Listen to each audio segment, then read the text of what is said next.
Estas enfermedades hepáticas son consideradas una amenaza silenciosa que puede poner en riesgo la vida, ya que evolucionan en nuestro organismo sin dar señales por muchos años. Y por ello la detección temprana es imprescindible. Lo más preocupante es que todos estamos expuestos y hoy en día es un grave problema de salud pública que afecta al 4% de la población mundial. Mientras unas se transmiten principalmente a través del agua y alimentos contaminados, otras se propagan a través de la exposición a sangre o fluidos corporales infectados. El estigma y la falta de conocimiento siguen siendo trabas para combatirlas. Por eso, hoy queremos hablar de la hepatitis. Por más de 15 años, Sandra ha tenido que convivir con el estigma de una enfermedad silenciosa, a la que su médico y ella deben vigilar para que no llegue a complicarse. Tiene hepatitis B y la contrajo cuando apenas era una niña. Durante su infancia luchó contra una leucemia, por lo cual requirió de varias transfusiones de sangre. Fue ahí donde adquirió el virus. Me sentía como que inflamado el estómago, tenía náuseas, fiebre. Y claro, fui donde el médico me revisó, me dijo que estaba como que inflamado el hígado y él me envió una serie de exámenes para hepatitis. Entre ellos me envió hepatitis A, hepatitis B y en ese momento fue lo que me diagnosticaron. Lo único que nosotros sabíamos era que era una enfermedad que se transmitía por relaciones sexuales, era lo único que en ese momento, en ese entonces sabíamos. Por nuestra parte fuimos donde otro médico que nos explique a ver cuáles podían ser las otras causas. Entre ellas se le atribuyó estas transfusiones, pero por otro lado sí fue un poco complicado con el resto de mi familia, mis tíos, mis primos, porque ellos sabían esa parte que no entendían. Para ellos era como que, bueno, ¿qué le pasó? ¿O quién abusó de ti? ¿O qué pasó? En el caso de la hepatitis B, al igual que la hepatitis C, la transmisión se da a través de la sangre, semen y otros fluidos corporales. El contacto de la hepatitis B es el que una persona se contagia cuando ha tenido contacto con una persona que tiene hepatitis B o C. Entonces eso quiere decir que puede ser a través de vía contacto sexual, recibir una transfusión de sangre de una persona que tenga el virus, un órgano, un trasplante de órgano de una persona, órgano donante receptor que tenga la hepatitis. Y sobre todo a veces existe un porcentaje de pacientes que se someten a tratamientos médicos dentales que son factores de riesgo. Generalmente es cuando la persona que estaba previa a nosotros probablemente tenía este virus y no se hizo una buena profilaxis de las pinzas. Los tatuajes van a ser un factor de riesgo para hepatitis C por el uso de agujas contaminadas. Actualmente eso está mucho más regulado y generalmente yo acá en Ecuador nunca he encontrado un paciente con hepatitis C que haya tenido factor de riesgo tener un tatuaje. Lo complejo de esta enfermedad es que puede generar rechazo. Para decirle a alguien hay que decirlo con pinzas, porque siempre está ese miedo de las personas, no, o sea, me va a contagiar, me voy a contagiar, no puedo estar cerca tuyo, cosas así. Pero lo que no saben las personas es que, bueno, al menos para la hepatitis B existen vacunas, existen otros cuidados tampoco es como que por un abrazo, por estar cerca se van a contagiar. La hepatitis B y C afecta a más de 300 millones de personas en el mundo. La World Hepatitis Alliance las califica como epidemias silenciosas porque la mayoría de personas que viven con este virus lo desconocen. Esto aumenta el riesgo de desarrollar una enfermedad hepática mortal, así como transmitir la infección a otras personas sin ser conscientes de ello. La Organización Mundial de la Salud tiene el plan y el proyecto de la eliminación de las hepatitis para el año 2030. Estamos a 7 años de lograr ese objetivo y como te mencionabas, a muchos pacientes son asintomáticos. Se dice que 5 de cada 10 pacientes que portan el virus lo desconocen.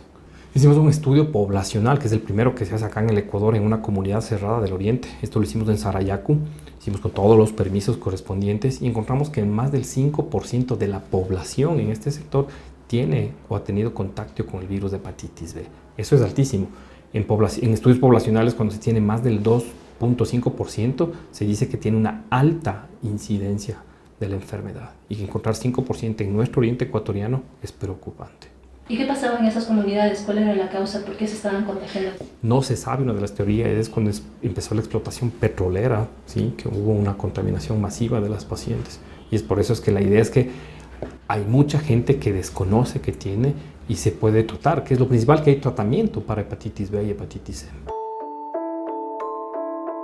La hepatitis es una enfermedad que provoca la inflamación del hígado, órgano vital que se encarga de filtrar la sangre, producir bilis, procesar nutrientes, descomponer sustancias químicas, controlar el nivel de las hormonas, entre otras funciones. Dependiendo de su duración, puede clasificarse en una hepatitis aguda o en una hepatitis crónica.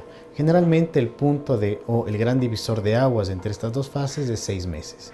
Pero también se la clasifica dependiendo de cuál fue el agente agresor que causó la hepatitis.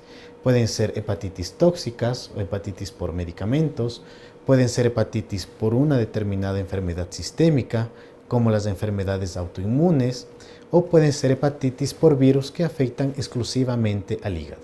Podemos clasificarlas por letras: hepatitis A, hepatitis B, hepatitis C, hepatitis D o hepatitis E. Cada una tiene su forma peculiar de contagio.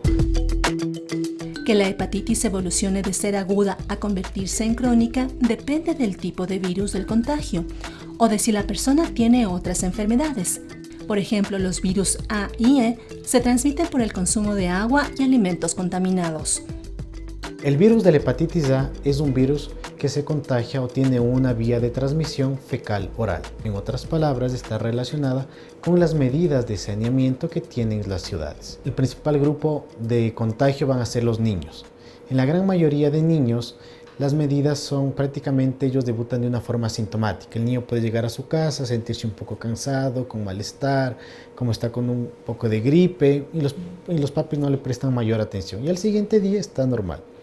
Otros niños pueden desarrollar una fase ictérica, es decir, que se pueden poner los ojos amarillos o la piel amarilla, pero en el adulto o en algunos niños, estos pueden progresar para una falla hepática aguda y requerir trasplante hepático. Tenemos que entender que el virus de la hepatitis A es un virus que cuando entra a nuestro cuerpo, nuestras células lo reconocen y generan una respuesta. Cuando el virus vuelve a ingresar nuevamente, nuestras células generan tipos de escudos que evitan que ingrese nuevamente. Por lo tanto, no existe recontagio. Con relación al virus de la hepatitis E, en la gran mayoría de virus, tiene un comportamiento de zoonosis. ¿Esto qué quiere decir? Que se encuentra en el campo, en animales, por ejemplo, han cazado un pájaro o han cazado algún otro animal silvestre. Al consumir la carne, se contagian con el virus. Guillermo contrajo la hepatitis A luego de comer en un restaurante. Al comer no sentí ningún signo ni síntoma, pero el día domingo en la tarde me comencé a sentir un poco mal, a sufrir como un tema de dolor de estómago. No me pasaba el dolor, entonces acudí a la emergencia del hospital y ahí pues me hicieron varios análisis, varios estudios, y uno de ellos fue de la hepatitis, en cual encontraron que tenía hepatitis A. Y el tratamiento, pues en la verdad, fue solo, me acuerdo que me mandaron paracetamol para el dolor. Ningún medicamento me iba a acelerar o me iba a recuperar más rápido que lo que dura normalmente la enfermedad. Producto de esto, ya traigo mi propia comida elaborada desde casa. Ya no confío mucho afuera. La hepatitis A es transmisible, por lo tanto, convivir con alguien que la tiene requiere de ciertas medidas de protección, como no compartir cubiertos ni platos y lavarse bien las manos. Tenemos que recordar que algunas verduras vienen directamente del campo y muchas de estas verduras tienen agua de riego, que es agua no segura. Por lo tanto, la recomendación es lavar muy bien las verduras, lavar muy bien la lechuga, lavar muy bien las hortalizas, y de esta forma podemos evitar el contagio. Hoy también contamos con productos que uno se coloca la verdura, coloca el producto, que son principalmente sustancias con cloro. El virus de la hepatitis A es un virus que no resiste al cloro. Por eso la importancia de consumir agua clorada. Y de esa forma estamos eliminando el virus. La hepatitis D afecta solo a personas infectadas por el virus B, pues necesita de él para sobrevivir. Portar ambos virus hace que pueda aparecer una afección más grave. Todos los diagnósticos son a través de sangre. Felizmente contamos con marcadores y pruebas diagnósticas que nos permiten identificar, ¿es un virus A que está en fase aguda o es un paciente que él ya tuvo contacto de alguna forma con el virus? Lo mismo para el virus de la hepatitis B. A través de las pruebas yo puedo decir, el paciente está cursando una fase aguda, o el paciente recibió la vacuna y ya tiene marcadores de la vacuna, o el paciente se contagió por otra vía que no fue la vacuna, pero adquirió defensas, o es un paciente que tiene una enfermedad activa. El virus de la hepatitis B es un virus muy dinámico, que va mudando a lo largo del tiempo, y los pacientes pueden ir cambiando de estatus a lo largo de su vida. Ya el virus de la hepatitis C es un virus que yo tengo un marcador en sangre que me dice el paciente tiene infección por el virus, pero no me permite identificar si es una infección aguda o es una infección crónica. El tratamiento puede variar. En algunos casos el sistema inmunitario elimina la infección de forma espontánea. En otros se requiere de medicamentos antivíricos. El tratamiento para la hepatitis A y E son sintomáticos, es decir, si el paciente genera náusea, malestar, vómito, molestias digestivas, es un tratamiento enfocado a eso. Y hay que esperar que ceda la inflamación y el paciente se recupera íntegramente.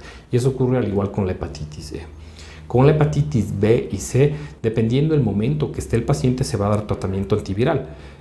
Acá la diferencia es que la hepatitis C se cura. El paciente tiene un 95% de efectividad de los tratamientos actuales.